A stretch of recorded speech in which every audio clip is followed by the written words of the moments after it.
Hello everybody, welcome back to Space Pickle Designs. Today I have a technique video on how to make this super beginner friendly yet stunning chain link necklace here. I used the Sam's bead box for this one, but we're going to use last month's bargain bead box while we wait for the new one. So if you'd like to see this technique, then just keep on watching.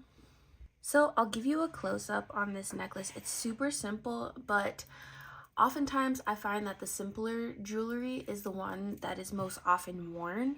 So this will be going up on my shop, but I wanted to show you just how it was put together. It's a simple little lobster claw here using chain, and then you make these components here, and I use the same chain length for each component. So I put 5 links of chain in between each bead, and this is just such a nice little beginner technique in order to use up a lot of beads that you may have one-offs of, but they all kind of go together. So for the Sam's bead box, I really just loved these. I think it's sunstone, I think, but it's just like this stone, this little nugget pebble kind of bead cut here, and you can just see how cool those beads are. I didn't want to obscure the beauty of these beads with like a just really complicated design, and I just love how this came out. So what you can do, you can make the simple just one strand necklace, but you can also if you have a lot of beads that you want to use, you can make like a tiered necklace, so like 3 strands, but they're just offset a little bit by length. And so yeah, it's a really simple technique, and we're just gonna get into it. So this is what I have left of the bargain bead box. I think I still have, no, actually I think this is it, but that's okay. So I'm not gonna use, I think I'm not gonna use these 2 in this design, just because I feel like if I stick it to the picture jasper and the lapis, I really want to bring some of this beautiful lapis in, as well as the, I think this was this rainbow jasper or red jasper, and then some of these matte beads. I think it'll make a really cool necklace. And this one was in a gold tone, as you can see, but this one I'm going to make in a silver tone. And if you haven't checked out some of the chain from Gina Gem Creations, her website, her chain is really nice, and that's what we're going to be using. So it's actually the same chain that was used on this necklace. It came in one of her treasure bags, but she included both tones, so I'm going to use the silver tone on this one. So our job right now is to figure out some of the beads that we want to take and use for the necklace. So today the spoon we are using is the Virginia Norfolk spoon here. This is a vintage spoon, and I definitely need to get to polishing on this guy, but we're going to use it. So I'm going to take some of these. It looks like an 8mm. They're polished, and then a 6mm down here. I like the different sizes. I think it'll make a good mix. And of course, some of these red or rainbow jasper, I forget what they were labeled as, and then the matte, of course. And then we could actually incorporate some of these links. So we'll pick out the links in here. That's the earring finding. 1, 2, 3, 4. So we picked out the links. We'll leave the like little charms, the little dangles there. You could actually use the chain that came with the box. I just think it's small, and so I'm not going to use it, but you definitely could. And I'm looking to see if just the blue, or should we add some of this Aquaterra jasper. I'm thinking we're just going to keep it to the lapis, and I'm hoping, we'll have to test before we get into it, but I'm hoping that the lapis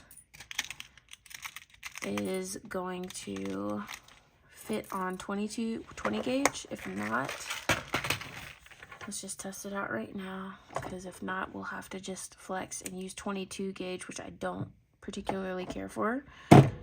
But that's just me. A lot of people use 22 gauge as their like go-to. So yeah, we're gonna have to use 22 gauge. So it is pretty unfortunate, but I will be using 22 gauge German style wire, and I'll cry about it in the background, but I'll get my big girl pants on and use it. I just like the 20 gauge because it's more sturdy, but you know, we'll just figure it out. We'll do this. We'll get it. And so what I think I want to do is, because I'm just using the smaller gauge, I think I want to blend this lapis throughout the whole piece.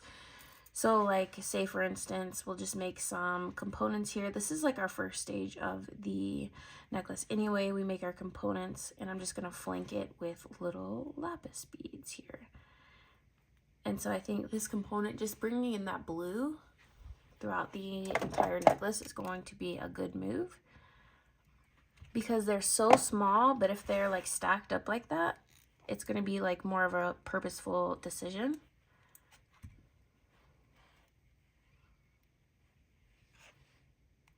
And so what I have to do, which is why I don't really like 22 gauge that much, is like I have to put my pliers there in order to bend it so I keep the bead straight. But you know, it's like, it's whatever. It's a minor inconvenience. It's really not that big of a deal. And so I'm making simple loop components because I like a smaller footprint when it comes to like the component, because I believe it gives it a little more like fluidity in the piece. But you can, by all means, and maybe I would suggest doing simple or wrap loops on this because of the small gauge. But if you're not rough on your jewelry, then it's not going to make a difference, really. As long as you're not pulling and tugging, you don't have like a toddler like I do, you know, that's constantly just jumping on you. So I'm making these components here, and I'll just make two just for the people who just want to see the technique and not necessarily want to hang out with me for, you know, half an hour or so. So we're making the components here, and I'm just making the simple loops like I said.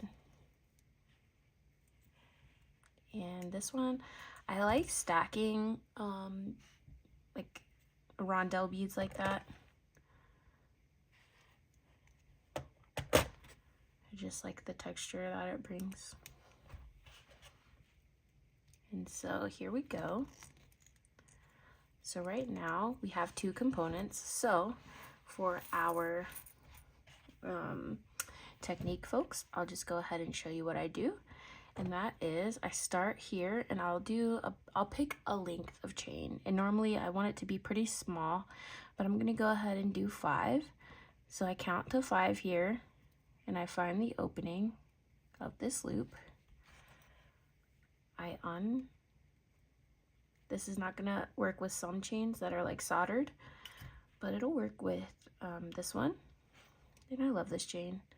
I love the thickness and the shininess of it, the tone. So yeah. And so I just take the end here again, just twist it open like you would any other jump ring, and you're just connecting components. Now the design portion is how you put your components together, what colors you choose to use, the alternation of colors, how long you want to make it. If you want to make it a wrapped necklace, like by all means.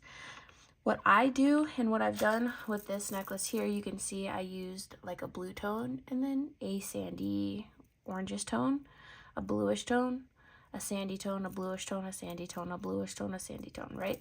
And so I just did that just to provide some sort of design structure to the piece. But you do whatever you think looks good to you, right? And so that's the fun part of this necklace. So what I'm going to do is go ahead and hop off camera and make some components, and then we will put them together.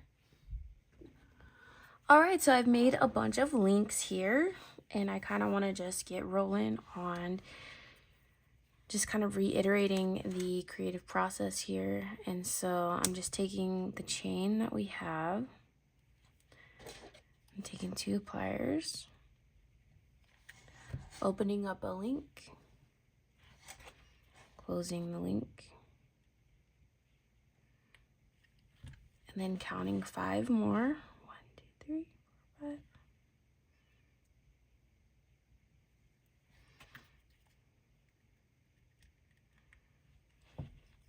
And you'll kind of get in a rhythm with this.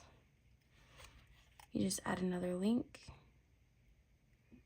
and then close the chain. We find the chain end again.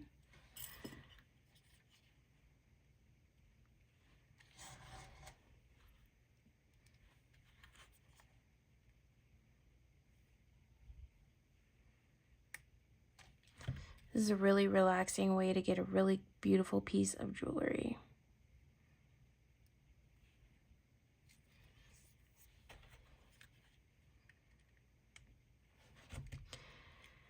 I really do like the addition of the lapis in this. I actually would have preferred more of the dark blue throughout the box instead of the turquoise.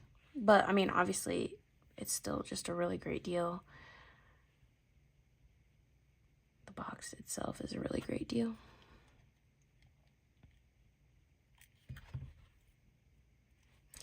So I'm recording this on a Sunday, and I hope everybody had a good, relaxing weekend. I cannot wait, personally, to get a couple days off. It won't be a couple, it'll just be one, but definitely looking forward to that. I did schedule a pedicure, and I haven't had one in like a year, so definitely need one.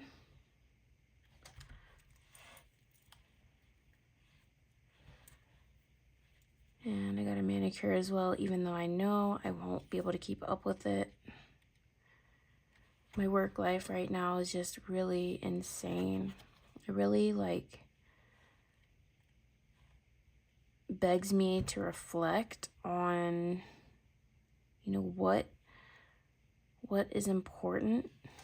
Career has always been important for me, but more than that, like, not career to like progress, so to speak, but like the work that I do, you know, obviously I want to have purpose, and so I take my work very, very seriously.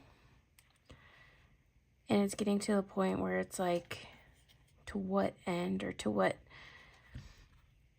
like, what extent? Because it's gotten to the point where like I miss out on my kids' like milestones. I was looking the other day, and I remember last year on my kid's birthday I had to work, and I actually think I avoided it this year, thankfully, but like by one day, you know. And it's like, I know he's young, like I know he does not, he probably won't remember. He doesn't even really know what a birthday means. But in my eyes, it's like, there has to be a way to balance like meaningful work, which is definitely like, I feel like being a teacher is very meaningful work, balancing that with like the needs of your family, you know, because like when I retire, I only have 5 years left. Like when I retire, they're the ones that are staying with me. It's not work, you know? And so I hope I am not making like irreversible damage or something, you know? I think all moms have some sort of like mom guilt. I think it's just amplified with being in the military. Like, I could just get out, and I could just be present and be there for my kid, and like, cause like I chose to have him. He didn't really choose to be born, you know. It's like, how do you find that balance? Do you find that balance? Do you struggle with that? how do you get there? It's like the needs of others and the needs of my son, the needs of myself. This is like, doing jewelry is really the only thing that I get to do for myself. And it really shows, or it really shows in my like emotional state when I don't get to do it, which I haven't been able to do in a while because I'm so busy at work. And it's like, it just feels like I don't get to have much, you know? Like, I often overpour myself into everything else and then leave things that I enjoy on the back burner. But this is not meant to be a therapy session. This is just like a reflection type Sunday evening. You know, I like to keep it real on this channel. So, what I have here, and we're getting close here. As you can see, this is a really easy, like, relaxing flow. When, like, just put things together. Just create. Because that's what I'm doing. I'm just creating.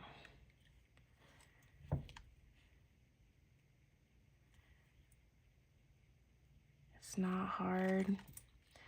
And still, you create beautiful pieces of jewelry.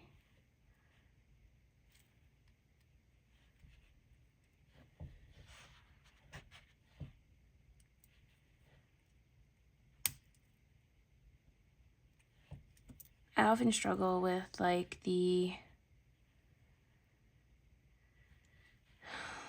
do I do extra because I know how, like technique wise, or do I keep it simple?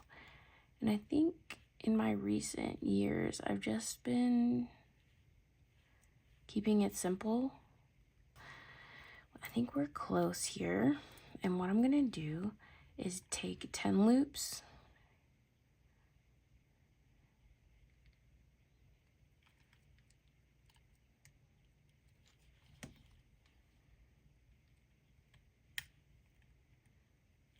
We'll get this off.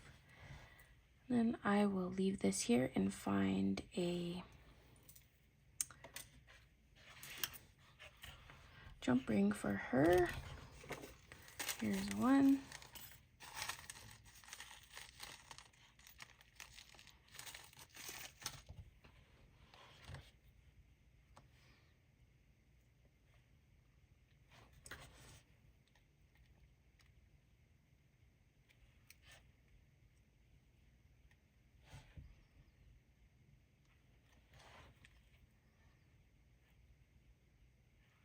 I'm just like creating a little bit of a longer back.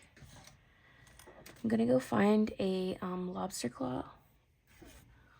All right, so I have a lobster here. And since this is a bargain bead box, so I'm just gonna use my base metal findings on this one. So this is like a multi-pack from BB Craft. And so I got my lobster here, and what we wanna do is again mirror that 10 links on the other side.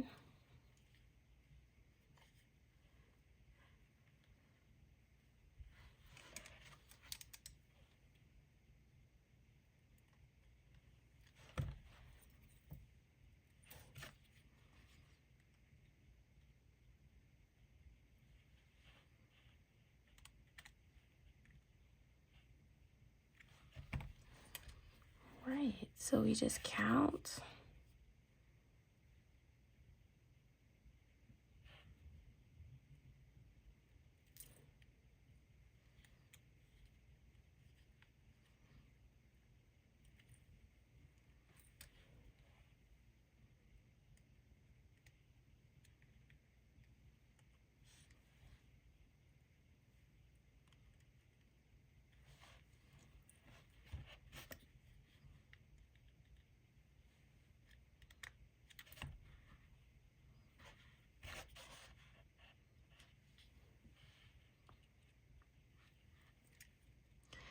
And I just like to put a bigger jump ring on the opposite of the clasp side, just so that it's easier for people.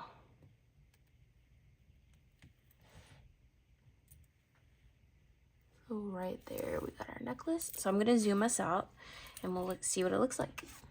All right, so here's my necklace here. And this one is probably about 22 inches. This one was about 18 here. So you can see there's about 4 more inches in length on this one. And I like it a lot. I really love being able to use all those beads from that bargain bead box. And I still had quite a few little components left over that I might make a bracelet with in the same style.